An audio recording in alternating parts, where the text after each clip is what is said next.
I want to give a shout out to Mr. Real Talk because on his channel, he brought up the fact of Yeshua or Jesus' crucifixion and how Yah never leaves his prophets or his people. And so shout out to him. And if you haven't subscribed to his channel, subscribe to his channel. So today we're going into the New Testament to compare the crucifixion and hold it up next to the Torah. Because if something is true, it must agree with Yah's word. And when we place the crucifixion story next to the Torah, things don't match. In fact, every detail aligns with Yah's pattern of judgment, not sacrifice. So let's begin. Yah chooses one place and one place only for sacrifices, the altar, which is handled by priests in the place where Yah places his name. Leviticus 17 verse 11. For the life of the flesh is in the blood, and I have given it to you upon the altar to make an atonement for your souls. So Yeshua or Jesus' crucifixion is not on an altar, it's not in the temple, it's not conducted by a priest or according to Yah's instructions. It is a Roman execution, not a Torah offering. Torah tells us that those who are unclean or under judgment are taken outside the camp. Leviticus 24, verse 14. Bring forth him that hath cursed without the camp, and let all that heard him lay their hands upon his head, and let all the congregation stone him. Golgotha is exactly that, a place outside associated with death, not a place Yah chooses for offerings. Before we move on, I want to point something out that Yah brought to my attention. Notice the 3 crosses. The one big one in the center, which is representative of Jesus or Yeshua, and the 2 smaller ones on each side. Torah never teaches a 3-in-1 deity. Torah never presents a divine triad, but Rome does. And after the Council of Nicaea, when the Trinity became official church doctrine, the symbol of the 3 crosses, even though the 2 were thieves, became one of the easiest ways to hide that belief in plain sight, to control your mind subconsciously. And for centuries, that image has been repeated in paintings and stained glass, cathedrals, movies, in front of churches, until the mind subconsciously associates 3 with something holy. But Yah said clearly in Deuteronomy 6, verse 4, Hear, O Israel, Yah, our Elohim, Yah is one, not 3, not a unity of persons, not a divine triad, one. Symbols preach even when words don't. But Torah doesn't change, and the symbols Rome inserted don't redefine the God of Israel. And there's something hidden here that Yah showed me many years ago. The place is called Golgotha, which means the place of the skull. And throughout history, the skull and cross motif have been used to represent death, secrecy, and hidden knowledge. And even today, certain elite groups use a skull with crossed bones beneath it and the number 322. And so why 322? Let me show you why. Genesis 3, verse 22. And Yah Elohim said, Behold, the man is become as one of us, to know good and evil. And now, lest he put forth his hand, and take also of the tree of life, and eat, and live forever. So we have a skull, a cross, and the number 322, which is a verse tied to humanity reaching for the wrong wisdom. These are all symbols of death, secrecy, and the pursuit of knowledge outside of Yah's instruction. The exact opposite of Torah, which leads to life. And Torah says anyone hanged on wood is under a curse, not accepted. This is the law Yah himself gave in Deuteronomy 21, verses 22 through 23.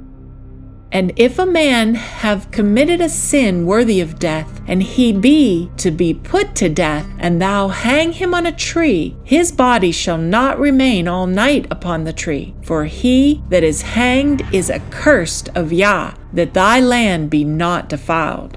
Torah does not call a hanged man righteous or holy or a sacrifice or pleasing to Yah. Torah gives one meaning: hanged equals cursed.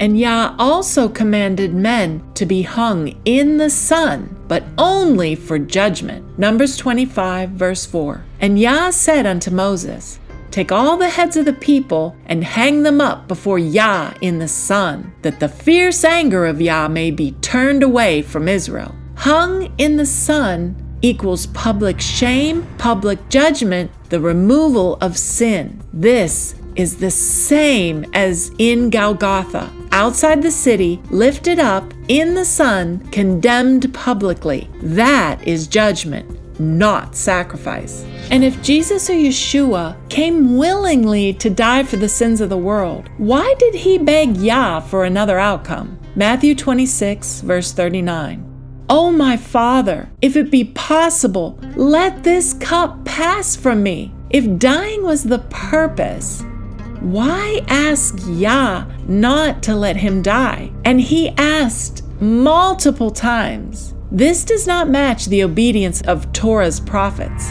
This is a plea for escape, not a willing sacrifice.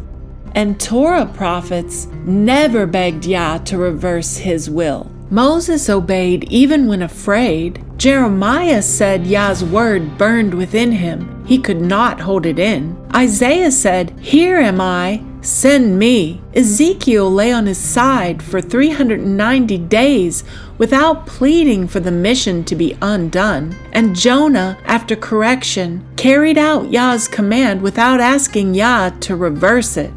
A true prophet may tremble, but they don't ask Yah to change his command. And in Torah, Yah never forsakes the righteous. Deuteronomy 31, verse 6. Be strong and of a good courage. Fear not, nor be afraid of them, for Yah your Elohim, He it is that goes with you. He will not fail you, nor forsake you. Psalm 37, verse 25. I have been young and now am old, yet have I not seen the righteous forsaken, nor his seed begging bread. Psalm 34, verse 15. The eyes of Yah are upon the righteous, and his ear are open unto their cry. But what did the so-called righteous Jesus or Yeshua cry out on the cross? Matthew 27, verse 46. And about the 9th hour, Jesus cried with a loud voice, saying, Eli, Eli, lama sabachthani? That is to say, my God, why hast thou forsaken me? And Torah explains why. Deuteronomy 31, verse 17. Then my anger shall be kindled against them in that day, and I will forsake them, and I will hide my face from them, and they shall be devoured, and many evils and troubles shall befall them, so that they will say in that day, Are not these evils come upon us? Because our Elohim is not among us. Being forsaken by Yah is judgment, not righteousness.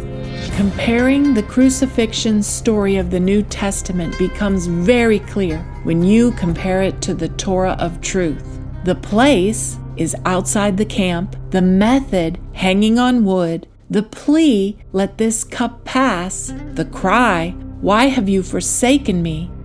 The symbols, 3 crosses, a skull, and even numbers tied to hidden knowledge. None of this matches Yah's pattern for righteousness or sacrifice, but all of it matches Yah's pattern for judgment. And Yah warned us long before any of this happened that someone could come with signs, wonders, or miracles and still lead the people away from His commandments. He told us exactly how to discern truth in the last days. Deuteronomy 13, verses 1 through 4. If there arise among you a prophet or a dreamer of dreams, and giveth thee a sign or a wonder, and the sign or the wonder come to pass, whereof he spake unto thee, saying, Let us go after other gods, which thou hast not known, and let us serve them. Thou shalt not hearken unto the words of that prophet, or that dreamer of dreams, for Yah your Elohim proveth you, to know whether ye love Yah your Elohim with all your heart and with all your soul. Ye shall walk after Yah your Elohim, and fear him, and keep his commandments, and obey his voice, and ye shall serve him and cleave unto him.